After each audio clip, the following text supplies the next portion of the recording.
Sekarang kita masuk ke bab yang baru, sebagaimana saya sudah bahasakan tadi, adalah kewajiban menyuruh keluarga, ya anak-anak yang memayyiz, semua orang yang berada di bawah tanggung jawab agar taat kepada Allah Subhanahu Wa Taala, melarang mereka membuat penyimpangan, mendidik mereka dan juga mencegah mereka melakukan apa-apa yang dilarang.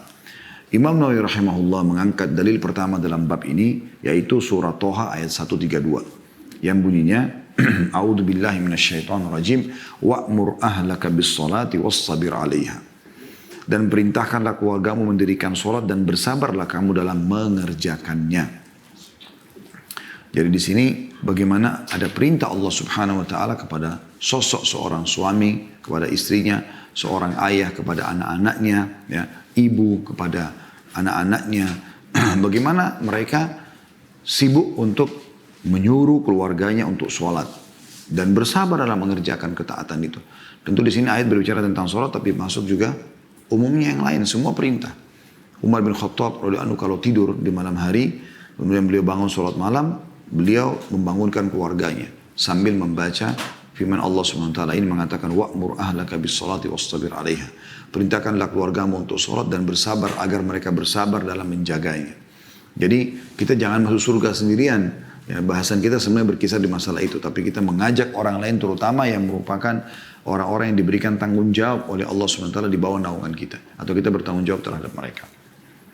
Juga beliau mengangkat dari yang kedua surat Tahrim ayat 6, firman Allah Subhanahu wa taala, A'udzu billahi minasyaitonir rajim, ya ayyuhalladzina amanu qu anfusakum wa ahlikum nara. Al-ayah.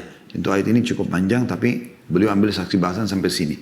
Artinya wahai orang-orang beriman, perihalalah diri kalian dan keluarga kalian dari api neraka. Bagaimana cara?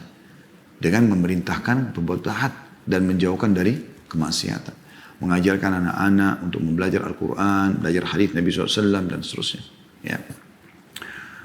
Ini dua ayat yang diangkat oleh beliau. Kita mulai masuk kepada hadis. Hadis yang pertama dalam bab kita ini hadis nomor 303 dari awal kita belajar tentunya. Dari Abu Hurairah radhiyallahu anhu beliau berkata, "Akhadha Al-Hasan bin Ali radhiyallahu anhu tamratan min tamri as-sadaqati faja'alaha fi fihi. Faqala Rasulullah SAW, kuh, irmi biha. Ama alimta anna la na'kulu as-sadaqah." Artinya, Al-Hasan bin Ali radhiyallahu anhu, cucu Nabi SAW, Al-Hasan, pernah mengambil sebutir kurma dari kurma sedekah lalu diletakkannya di mulutnya. Maka Rasulullah SAW bersabda, kuh, ya. Jadi kuh ini ada potong nomor 306 di bawah adalah kata yang digunakan untuk mencegah dan melarang. Ya, seperti kita mengatakan, jangan. Ya. Orang Arab biasa mengatakan kuh. Buanglah kurma itu. Tidakkah kamu tahu bahwa maksudnya keluarga Muhammad SAW tidak boleh memakan sedekah? Hadis riwayat Bukhari Muslim. Dalam riwayat lain, anna la tahillu lana sadaqah. Bahwasanya tidak dihalalkan buat kita sedekah. Ya. Jadi ini hal yang penting yang harus digarisbawahi. Pelajaran-pelajarannya adalah yang pertama, bagaimana peduli Nabi SAW kepada keluarganya yang merupakan di bawah tanggung jawab beliau SAW untuk tidak memakan yang haram. Ya.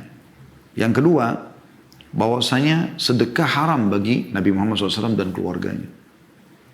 Tidak boleh mereka terima sedekah. Dalam sebuah riwayat dijelaskan karena sedekah itu seperti kotoran, ya, dari harta-harta orang. Maka Nabi Muhammad SAW dan keluarganya tidak makan sedekah. Mereka diberikan hadiah terima, tapi sedekah enggak. Ya. Jadi ini pelajaran yang lain. Makanya Nabi SAW mengatakan, ama alimta anna la na'kulu sadaqah. Tidakkah kau tahu bahwasanya ya kita keluarga Muhammad tidak boleh makan sedekah. Riwayat yang kedua lebih tegas lagi. Anna la tahillu lana sadaqah. Bahwasanya tidak halal buat kita sedekah itu. Pelajaran yang ketiga, teman-teman sekalian. Kalau seseorang sedang mengkonsumsi sesuatu yang haram, maka dia dianjurkan agar berhenti seketika pada saat itu. Dia nggak boleh lanjutin. Dia lagi makan kue, makan roti. Ternyata dia tahu dari haram, dia harus buang. Nggak boleh dia lanjutin. Itulah yang terjadi bagaimana Nabi SAW menyuruh cucunya Hasan radhiyallahu anhu untuk langsung membuang itu. Membuang. Jadi nggak boleh dikonsumsi. Jangan karena sudah terlanjur makan lalu kita mengatakan, oh ini nggak masalah, ini nggak boleh. Makanya tadi di pertemuan sebelum ini sempat kita jelaskan tentang akibat pendapatan haram bagaimana Abu Bakar radhiyallahu anhu langsung mengorek tenggorokannya untuk memuntahkan makanan dari budaknya yang ternyata membeli itu dari pendapatan yang haram. Ya. Jadi memang seorang muslim harus lebih hati-hati. Hadis yang kedua dalam bab kita adalah hadis nomor 304 dari Abu Hafs Umar bin Abu Salama Abdullah bin Abdul Asad, anak tiri Rasulullah SAW. Beliau berkata, kuntu gulaman fi hajri Rasulillah sallallahu alaihi wasallam wa kanat yadi tatishu fi sahfa. فقال لي رسول الله صلى الله عليه وسلم يا غلام سم الله تعالى وقل بيمينك وقل مما يليك فما زالت تلك طعمتي بعد. Dulu ketika saya masih anak-anak dalam asuhan Rasulullah SAW, pernah pada saat makan tanganku menjelajahi semua bagian nampan. Maka Rasulullah SAW menegurku mengatakan, nak, baca bismillah, makanlah dengan tangan kananmu, dan makanlah apa yang terdekat denganmu. Maka demikianlah seterusnya cara makanku setelah itu. Hadis riwayat Bukhari dan Muslim. Hadis ini teman-teman juga memberikan kepada kita banyak pelajaran. Yang pertama, bagaimana baginda Nabi SAW mengajarkan kepada orang-orang yang di bawah naungan beliau tentang mana boleh dan mana yang tidak boleh. Mengajarkan kepada mereka adab-adab. Di sini kasusnya adalah beliau bersama dengan anak tirinya, yaitu Abdullah bin Abdul Asad. Ya. Jadi waktu Abu Salamah atau Abdullah bin Abi Asad yang meninggal, istri dia yang janda, Ummu Salamah, dinikahi oleh Nabi SAW. Dan dia bawa anak, ya, bernama Umar. Nah, Umar ini pernah duduk bersama Nabi SAW dan makan. Ya, dan ini bentuk kasih sayang Nabi SAW. Dan anak tiri juga bagian daripada tanggung jawab kita. Ya. Apalagi kalau kita sudah menggauli ibunya. Ya. Bahkan kalau si janda membawa anak perempuan pun, maka anak perempuan itu akan menjadi mahram suami si janda tadi kalau dia sudah menggauli si janda walaupun cuma sekali. Disilakan dengan rabibah, ya. Jadi itu menjadi mahram abadi. Walaupun dia cerai sama ibunya, anak ini tetap tidak boleh dia nikahi. Jadi tidak ada namanya mantan anak tiri, ya. Kecuali satu keadaan Anda memang tidak sempat menggauli si janda, kemudian Anda cerai, itu lain. Maka ini penting juga untuk digarisbawahi. Dan bagaimana Nabi SAW memberikan pelajaran, beliau bukan hanya peduli dengan anaknya, anak kandungnya, tapi juga anak bawahan dari istrinya. Jadi kalau Anda menikah dengan janda, kemudian dia punya anak-anak, itu juga Anda bisa jadikan sebagai ajang pahala buat Anda. Nasihatin mereka, bantu mereka semampunya gitu kan. Walaupun terutama dalam keadaan ayahnya meninggal ya. Tapi kalau dalam keadaan ayahnya masih hidup, maka itu adalah tanggung jawab ayah mereka dari sisi pembiayaan. Dan si ayah tiri hanya punya ya sunnah untuk membantu. Ya. Tapi kalau tinggal serumah sama dia tentu pendidikannya jadi kewajiban. Tapi maksudnya dididik dengan kebaikan, dia nasihati kalau salah. Tapi kalau kewajiban nafkah adalah kepada ayah kandung. Tapi kalau ayah sudah meninggal, maka di sini ayah tirinya juga membiayai dia tentunya. Nah ini pelajaran lain yang kita bisa ambil tentunya ya. Jadi pelajaran pertama bagaimana pedulinya Nabi SAW terhadap orang-orang yang ada di bawah naungan beliau. Kemudian yang kedua tentang hukum anak tiri, bagaimana bermuamalah dengan mereka. Jadi sekali lagi saya bahasakan, kalau Anda nikah dengan seorang janda, bawa anak, maka kalau ayah mereka mantan suaminya, si janda ini masih hidup, maka kewajiban nafkah dari mantan suami, karena wajib membiayai anak-anaknya walaupun sudah cerai. Tapi kalau sudah meninggal kayak kasus Abu Salamah meninggal radhiyallahu anhu, maka si ayah tiri di sini bisa mengambil alih tugas itu ya. Dia memberikan semampu dia untuk pendidikannya, untuk kebutuhannya dan segala macam seperti itulah. Jadi ini juga sebuah hukum tersendiri dan sudah kita jelaskan tadi. Pelajaran yang ketiga teman-teman sekalian, bagaimana Umar bin Abu Salamah radhiyallahu anhum ajma'in ini menceritakan hal yang baik sekali. Beliau menceritakan tentang pelanggaran yang dilakukan di hadapan Nabi SAW. Jadi rupanya lagi makan sama-sama, ternyata tangannya itu ngambil ini, ngambil itu, comot-comot semuanya. Biasa kalau anak-anak begitu, karena dia masih anak-anak ya. Jadi karena dia lihat di sini ada tempe, misalnya di sana ada ayam goreng, di sini ada. Jadi dia kayak pengen mau ambil semuanya gitu. Kadang-kadang belum selesai, syaitan kuasai. Saya kadang-kadang lihat anak-anak di rumah begitu ya. Tapi kita memang tinggal kontrol saja. Dia nanti khawatir tidak dapat bagian, maka dia pegang yang ayam di sini, pegang tempe di sini. Dan kita harus ingatkan sebagai orang tua. Ya, karena itu sudah menjadi seperti bawaan, mungkin setan bisa tunggangi dari kecil. Kalau dia setan berhasil goda di situ, maka dia sampai besar akan seperti itu. Ya. Kadang-kadang saya temukan pernah anak saya memegang langsung beberapa potong makanan. Ya. Saya tanya kenapa nak? Dia bilang takut kehabisan. Dia dengan polos saja, kita tidak marahin, tapi kita mengingatkan ini makanan buat semuanya. Tidak bisa buat kamu saja misalnya. Ya. Kita berikan pendidikan dan itu penting. Makanya Nabi SAW sendiri memberikan pendidikan. Ya. Jadi pelajaran kita yang ketiga adalah pendidikan Nabi SAW terhadap anak tirinya Umar bin Abi Salamah. Yaitu perkataan beliau, ya, pesan yang pertama, ya gulam samillah ta'ala. Samillah ta'ala.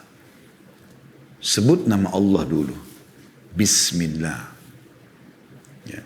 Ada kemungkinan memang Umar lupa baca bismillah atau memang Nabi SAW mau mengingatkan saja sekaligus menjadi sebuah peringatan bagi umatnya gitu kan. Samillah. Setiap mau makan, mau minum, bismillah. Jangan lupa itu. Dan saya sarankan, ini saran saya saja, saya pun melakukan itu, saya juga terapkan kepada anak-anak, kepada istri saya. Kalau baca bismillah, keluarkan walaupun kecil. Supaya kita yakin kita sudah membaca bismillah. Karena kapan kita lupa baca itu, maka bisa saja tidak ada berkahnya. Ya, karena kata Nabi SAW, kullu amrin la yubda bismillah fahuwa aqta. Semua yang tidak dibaca bismillah, maka dia terputus dari rahmat Allah.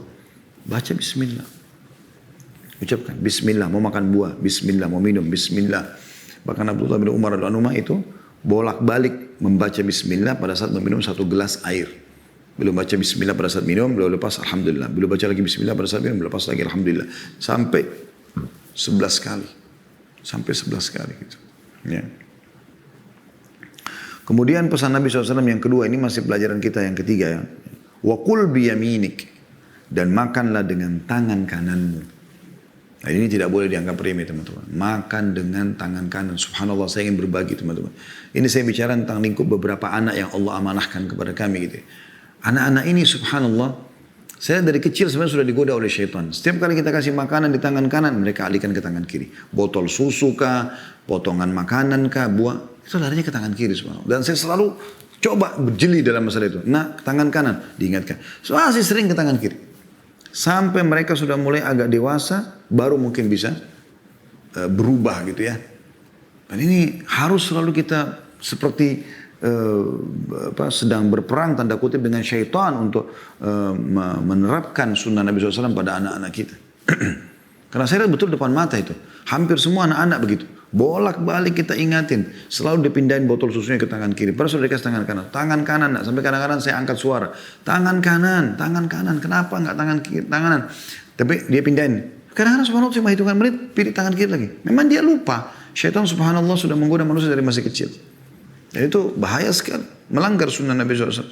Beliau mengatakan dalam hadis lain. Jangan makan dan minum dengan tangan kiri. Karena syaitan. Makan dan minum dengan tangan kiri. Kemudian ini yang jadi inti teguran Nabi SAW, wa kul mimma yalik, dan makan apa yang ada di hadapanmu. Dan subhanallah ini juga bagus sekali adab ini ya. Karena dengan kita makan apa yang dihidangkan, yang dekat dengan kita, tidak ada penilaian negatif dari orang. Kalau kita lagi makan sendiri berbeda.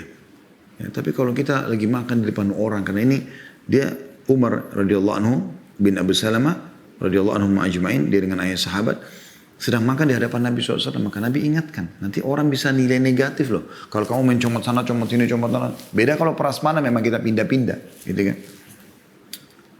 Makan apa yang ada di hadapanmu. Cukup dengan itu. Ya, jangan sampai kita berlebihan. Ya. Kemudian pelajaran terakhir adalah bagaimana yang keempat, Umar radhiyallahu anhu mengambil pelajaran dari peringatan Nabi SAW. Dan ini pentingnya juga mendidik anak dari kecil ya. Bisa berbekas buat mereka. Dia mengatakan, فَمَا زَالَتْ تِلْكَ تِعْمَتِي بَعْدْ. Dan akhirnya itu menjadi pola makanku seterusnya. Jadi aku kalau mau makan baca bismillah, tangan kanan, dan makan apa yang ada di hadapanku. Dan ini termasuk mendidik atau menanamkan pendidikan dan adab yang baik.